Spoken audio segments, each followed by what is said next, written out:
Hola, soy Cintia. Te recuerdo que puedes suscribirte a nuestro canal pulsando la campana.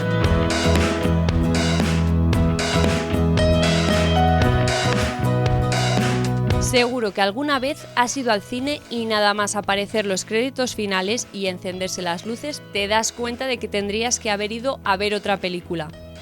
Esa sensación puede llegar a ser muy dolorosa, porque quizás llevabas tiempo queriendo ver este film o te ha decepcionado una de tus actrices favoritas. Lo cierto es que el séptimo arte nos ha dejado numerosos ejemplos a lo largo de la historia, que de arte precisamente tenían poco. Vamos a destacar 10 películas que son objetivamente las películas más malas de la historia.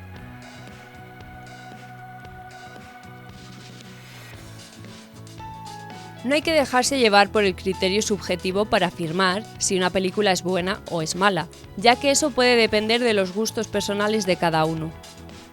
Incluso aunque algunas de ellas con intérpretes que han hecho buenos papeles a lo largo de su trayectoria cinematográfica, estos títulos en cuestión son para pegar fuego a su celuloide de los terribles que eran.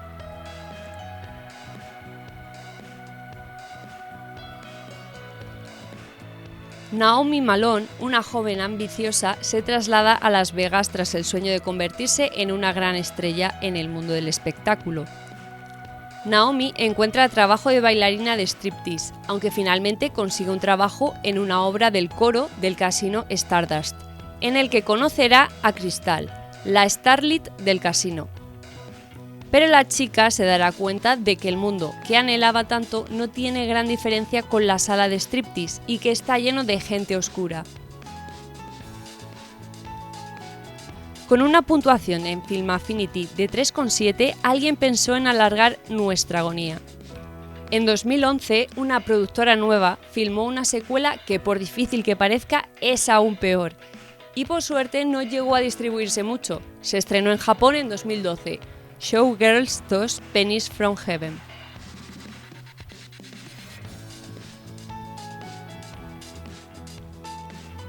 La frase popular que dice «segundas partes nunca fueron buenas» probablemente la inventó alguien tras ver esta película. Speed 2 se trata de una película de acción que fue estrenada el 13 de junio de 1997 y que está protagonizada por Sandra Bullock, Jason Patric y Willem Dafoe.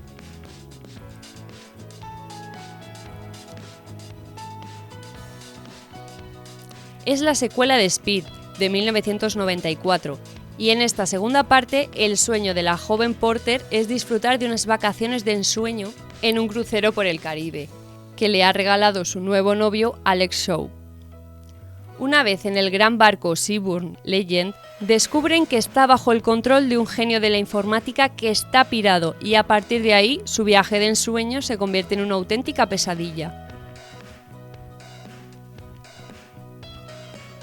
Esta película es la viva demostración de que tener un gran elenco de actores no implica que el film vaya a ser bueno.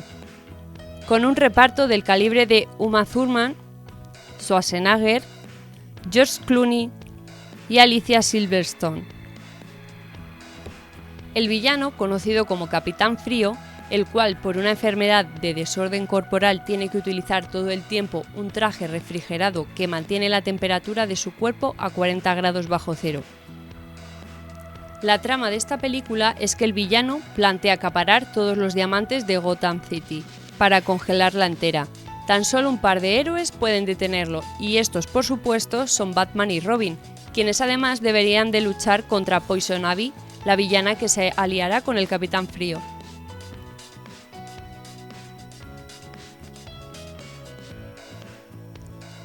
Protagonizada por John Travolta, Barry Pepper y Forest Whitaker, esta película está inspirada en la novela escrita por el fundador de la Iglesia de la Cienciología, Ron Hubbard.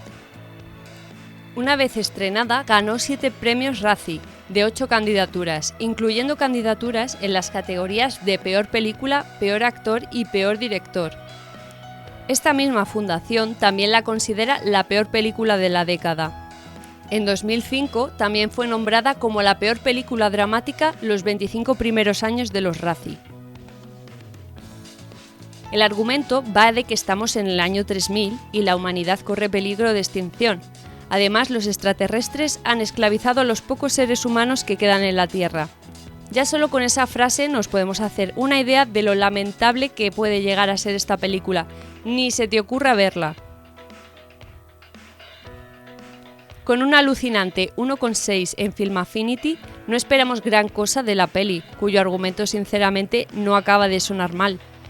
El problema en esta película puede residir en que Sam Raovich pudo querer acaparar demasiado siendo protagonista, director, editor, compositor y productor, cargos que tras terminar el rodaje nunca más volvió a tener, exceptuando un par de cameos como actor.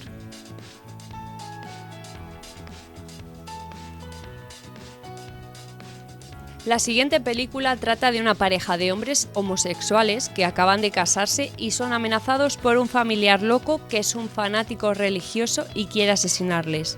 Ojo, nadie dice que no pueda ser verosímil, pero lo cierto es que da vergüenza ajena pensar en ello.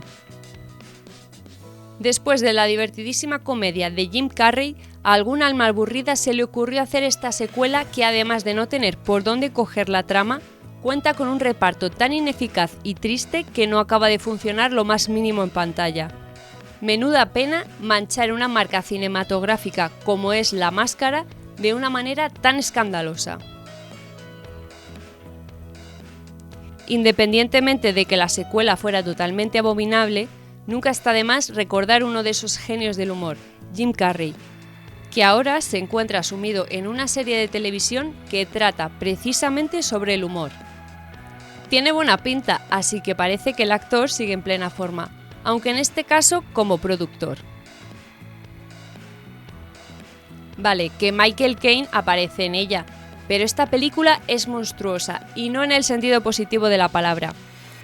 El antecedente de Steven Spielberg podía hacer pensar que toda película que tuviera un tiburón como protagonista podía triunfar, pero lo cierto es que esta obra es todo lo contrario.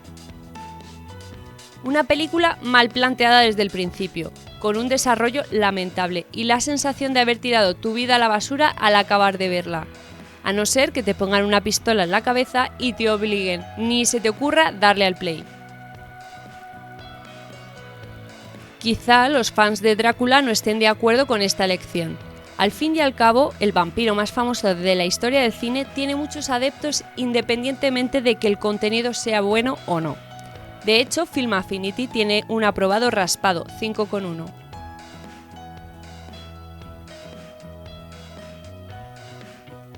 Sin embargo, las expectativas eran muy altas con Hugh Jackman y Kate Beckinsale en los papeles protagonistas. Seguramente los productores tampoco están muy descontentos por cómo acabó saliendo la película, ya que con un presupuesto de $160 millones recaudaron 300 millones, pero eso no es indicativo de que la película en sí fuera buena. ¿Os acordáis de cuando Lindsay Lohan no era la típica celebrity que salía siempre en la prensa por sus escándalos?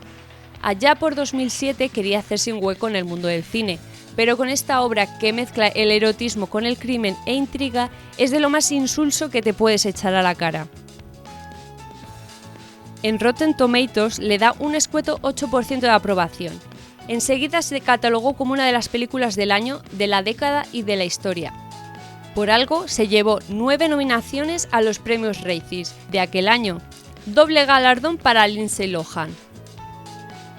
Sin duda, la famosa querrá borrar ese mal recuerdo de su filmografía, aunque tampoco es que sus otros films hayan sido grandes éxitos. Y un poco de controversia para terminar. Sí, Julianne Moore es una pedazo de actriz. Eddie Redmayne nos encantó interpretando a Stephen Hawking y ambos han ganado un Oscar, pero no con esta película. Inspirada en una novela en la que hay una relación de incesto entre madre e hija, el protagonista de la historia señaló algunos hechos de la película e incluso emprendió acciones legales al respecto. Solo por eso ya nos parece criticable, aunque los profesionales del análisis no se llegaron a poner de acuerdo. Hubo quienes pensaron que no era digna de alabanza y otros pusieron por las nubes las interpretaciones de los protagonistas. ¿No es eso el cine? Pura subjetividad.